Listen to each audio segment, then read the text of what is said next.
Hello viewers, কেমন আছেন আপনারা সবাই? আশা করি সকলে ভালো আছেন। আজকে নবম শ্রেণীর রসায়ন দ্বিতীয় অধ্যায় পদার্থের অবস্থা থেকে কিছু গুরুত্বপূর্ণ এসএসসি বোর্ড প্রশ্ন আলোচনা করব। সবাই দেখবা, তাহলে অবশ্যই পদার্থের অবস্থা থেকে প্রশ্ন আসতে পারে, উত্তর দিতে পারবা। ধন্যবাদ সবাইকে। চলুন ভিডিওটা শুরু করা যাক।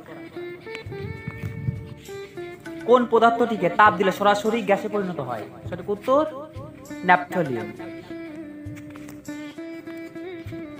কোন মৌলিক গ্যাসটি ব্যাপনের হার সব থেকে বেশি? সঠিক উত্তর হাইড্রোজেন।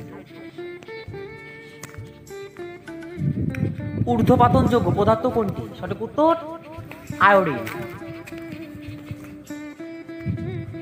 কোন বস্তুর ভেতরের পদার্থের প্রভাবকে কি বলা হয়? সঠিক উত্তর ভর। কোনটি পদার্থ নয়? সঠিক উত্তর শব্দ। পারদ কোন অবস্থায় থাকে? সঠিক উত্তর তরল।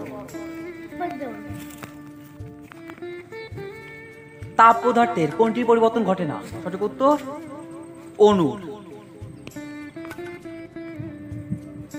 ব্যাপনের উৎপত্তির কারণ কি? সঠিক উত্তর গতিশীলতা। ব্যাপনের বেলায় গ্যাস পাত্রে ভেতরের বাইরে পাউট চাপ কিরকম থাকে? সঠিক উত্তর একই রকম। মনে রাখবা সবাই।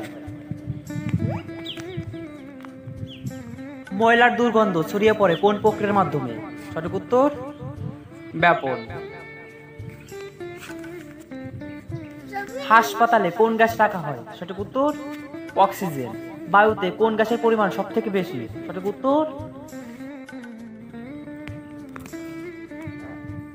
প্রাকৃতিক গ্যাসের প্রধান উপাদান কি? সঠিক উত্তর মিথেন।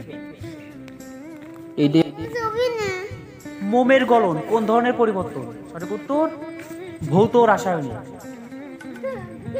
বরফের গলনাঙ্ক কত? সঠিক উত্তর 0 ডিগ্রি সেলসিয়াস। বরফের গলনাঙ্ক কত? সঠিক উত্তর 0 ডিগ্রি সেলসিয়াস। কোন তরল পদার্থে বাষ্পে পরিণত হওয়ার ঘটনাকে কি বলা হয়? সঠিক উত্তর স্ফুটনাঙ্ক।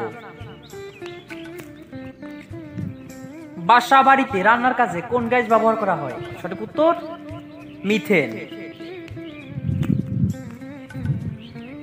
কোন গ্যাসকে অধিক চাপে সিএনজিতে ব্যবহার করা হয়? সঠিক উত্তর মিথেন গ্যাসকে।